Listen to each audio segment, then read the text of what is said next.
बड़े युद्ध की आहट है जी। एक बड़े बदलाव की आहट है।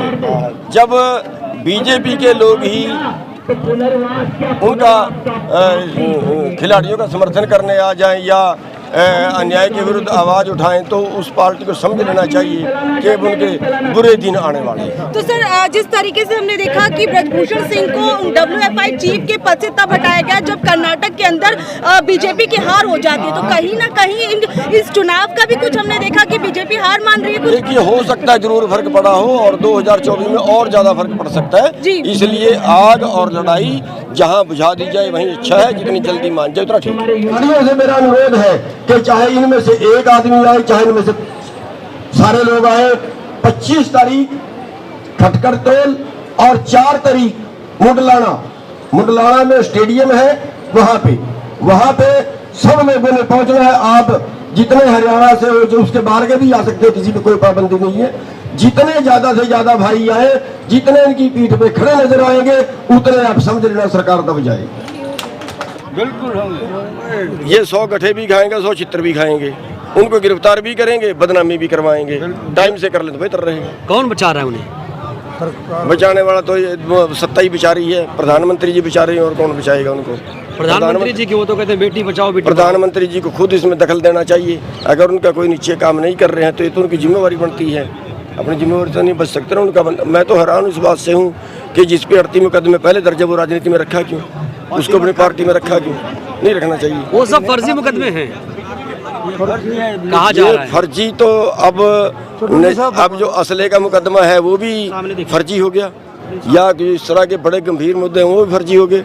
और ऐसे फर्जी किसी को कह देना, ये क्या कोई तो अपने देखिए, जो परिवार का अगवा होता है उसका फर्ज होता है कि अगर अपने परिवार का मेंबर भी कोई गलत करता है तो गलत के खिलाफ कार्रवाई करे। तो लगता है आप भी बैठे रहे हैं, 1 साल तक आंदोलन किया है सरकार के साथ, आपका काफ़ी रूबरू होते रहे हैं, तो पहलवान भी बैठे हैं, तो बात मैं बताया है ना। अब देखो, 750 किसानों ने कुर्बानियाँ दी हैं तो जाके उनकी बात माननी है, लेकिन माननी तो फिर भी पड़ी। अगर पहले ही मान जाते तो इनकी शाबाश थी। इसमें भी अगर वो टाइम से मान जाए तो ठीक है, वरना विनाश काले विपरीत बुद्धि क्या कर सकता है? नुकसान भी उठाएंगे, बात ही मानेंगे। माननी पड़ेगी। ये आंदोलन जो है, ये धरना स्थल जो है वो विपक्षियों का मंच बन गया है। अब ये तो एक तरह से मतलब ये है कि बात को घुमाने वाली बात है। अब जहाँ कोई अन्याय का विपक्ष का तो काम है उसका समर्थन करना चाहिए विपक्ष को। बल्कि मैं तो ये बोलता हूँ कि विपक्ष जितना कर रहा है उससे ज़्यादा करना चाहिए, क्योंकि अगर कहीं अत्याचार होता है और सरकार उसको नहीं रोकती है तो फिर दूसरे तो उसके बाद विपक्ष ही होता है, विपक्ष को रोकना चाहिए। लेकिन आज एक बहुत बड़ा परिवर्तन देखने को मिला, बीरेन चौधरी जी आ गए आज बीजेपी से। हाँ बिल्कुल, उनका जो है वो हम धन्यवाद भी करेंगे, स्वागत करेंगे। उसके पहले सतपाल मलिक जी सबसे पहले वो आए हैं, वो और पार्टी से नहीं है ना, मैं पार्टी से एक तरह से थे। मैं ये मानता हूँ कि जिसकी आत्मा जागती है उनको अभी बीजेपी वालों को सबको छोड़ के आ जाना चाहिए। Thank you. साथियों, सवाल है जुल्म से टकराने का, और जुल्म से टकराने की क्षमता किसी किसी में होती है, सब में नहीं होती। परमात्मा ने सबको दी नहीं है। और सबसे पहले हम सल्यूट करते हैं अपने पहलवानों को, जिन्होंने बेरहम सरकार के आगे आवाज उठाने की हिम्मत दिखाई। हम सल्यूट करते हैं गवर्नर साहब को, सत्यपाल मलिक जी जो हमारे बीच में हैं, जिन्होंने सरकार के सामने उस वक्त बोलने की हिम्मत की जब किसान सड़क में बैठा था। उन्होंने देश के उस मुद्दे में बोलने की हिम्मत की जिसको सुन के भी हमारी रूह कांप जाती है। पुलवामा हमले में उन्होंने पोल खोली, और आज नतीजा क्या है? नतीजा है कि इनके पीछे जैसे एक लड़की बोल रही थी कि मंत्री जी को बोल रहे थे, वीरेंद्र जी को, आप भी बोलोगे तो आपके पीछे भी CBI लग जाएगी, आपके पीछे भी ED लग जाएगी। अरे साथियों, समझो आज के टाइम में, मैं थोड़ा गवर्नर साहब से पहले इसलिए बोल रहा हूं, समझो इस मुद्दे को। 1000 लोगों की, 1000 नेताओं की फाइलें तैयार हैं। जो बोलेगा उसी पे ईडी की रेड होगी, उसी पे सीबीआई की रेड होगी। कौन बचाएगा इस देश को? इस देश को बचाने की जरूरत है। इस देश की जनता अगर इन लोगों के साथ खड़ जाए जो आवाज उठाने वाले हैं, अगर उनकी पीठ के पीछे देश की जनता खड़ जाए तो आज सरकार को झुकाया जा सकता है। मैं लंबा टाइम नहीं लूंगा, बस मैं इतना कहना चाहता हूं कि जो भी देश को बचाने के लिए आगे आएगा हम उसके साथ हाजिर हैं। और वैसे टेम्परेरी हाजिरी मेरे पे लगवानी नहीं आती, ना मेरे पे कोई टेम्परेरी काम करना आता है। अगर उसमें कहीं कुर्बानी देने की जरूरत भी पड़ी, अगर परमात्मा ने सौभाग्य दिया देश को बचाने के लिए, अपने समाज को बचाने के लिए, अगर कहीं कुर्बानी भी देने की जरूरत पड़ी तो वो भी परमात्मा से मांगेंगे। सबसे पहला नंबर हमारा लगा दो। साथियों, इसके साथ एक संदेश भी देना चाहता हूं आपको। अभी जो मंत्री जी बात कर रहे थे किसान को राजनीति में आना चाहिए, दूसरा हल नहीं है। क्यों हल नहीं है?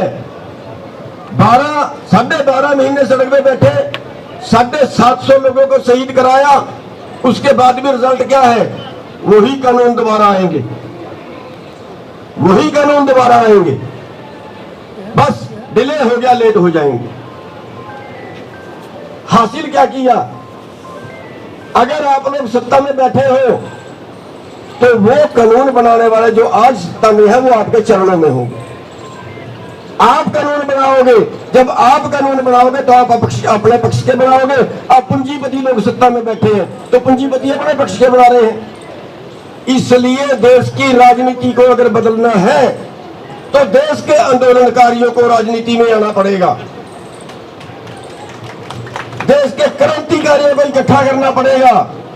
देश के गद्दारों से ज्यादा देशभक्त है हमारे देश में, जो जान मारने के लिए तैयार है, जो पैसा मारने के लिए तैयार है, जो कुछ भी करने के लिए तैयार है। उन सब लोगों को एक मंच पर इकट्ठा करके इस देश के राजनेताओं से लड़ने की जरूरत है। उन राजनेताओं से लड़ने की जरूरत है जो देश को बेच रहे हैं। साथियों, इसी कड़ी में आंदोलनकारियों का साथ देने के लिए, क्रांतिकारियों का साथ देने के लिए, क्रांतिकारियों को एक मंच पे इकट्ठा करने के लिए, सरकार पे अपना दबाव बनाने के लिए, इसी कड़ी में 25 तारीख को, 25 मई को खटकल टोल पे एक पंचायत रखी है हरियाणा की तरफ से, जिसमें माननीय सत्यपाल मलिक जी, इनको हम बुला रहे हैं, इनको सम्मानित करेंगे, इनको शाबाश देंगे, इनकी पीठ के पीछे दिखाएंगे कि हरियाणा खड़ा है। सरकार किसी करमैश में मत रहे, किसी भलेखे में मत रहे, कभी पंगा ले ले इनसे, कभी सीबीआई भेज के डराते हैं, कभी इनकी सिक्योरिटी खोजते हैं, कभी इनका मकान खोजते हैं। सारे देश में कोई गवर्नर आपने देखा जिसका मकान छीन लिया हो? आपने देखा इनके घर पे जाके? एक छोटी सी कुटिया में बैठे हुए, छोटे से फ्लैट में बैठे हुए, वो भी किराए पे। इतनी ज्यादती करें क्या देश के पक्ष में बोलने वालों के साथ? हमारे से बर्दाश्त नहीं होगी। हर उस आदमी के साथ खड़ेंगे जो देश के लिए लड़ेगा। साथियों, मैं बेनती करना चाहता हूं, अपने जो हमारे यहाँ के खिलाड़ी हैं उनके भी हम पक्ष में उस पंचायत में जो है वो फैसला लेंगे। खिलाड़ियों की पीठ पे खड़ेंगे। खिलाड़ियों से मेरा अनुरोध है कि चाहे इनमें से एक आदमी आए, चाहे इनमें से सारे लोग आए, 25 तारीख खटकर तोल और 4 तारीख मुडलाना में स्टेडियम है, वहां पे सब लोगों ने पहुंचना है। आप जितने हरियाणा से हो, जो उसके बाहर के भी आ सकते हैं, किसी पे कोई पाबंदी नहीं है। जितने ज्यादा से ज्यादा भाई आए, जितने इनकी पीठ पे खड़े नजर आएंगे, उतने आप समझ लेना सरकार दब जाएगी। तो साथियों, 25 तारीख को खटकर तोल पे और 4 तारीख को सोनीपत जिले में मुडलाना जगह है, उसके स्टेडियम पे सभी भाई पहुंचे। और इसके साथ ही मैं एक बार फिर गवर्नर साहब को, यहाँ की पहलवान बेटियों को एक बार फिर सैल्यूट करता हूँ, और सारे देश में जो क्रांतिकारी है, जो लड़ने वाले लोग हैं, सबको सैल्यूट करता हूँ, सबका धन्यवाद। खबरों में बने रहने के लिए फोरम 4 को सब्सक्राइब करें और नोटिफिकेशन पाने के लिए बेल आइकन दबाएं।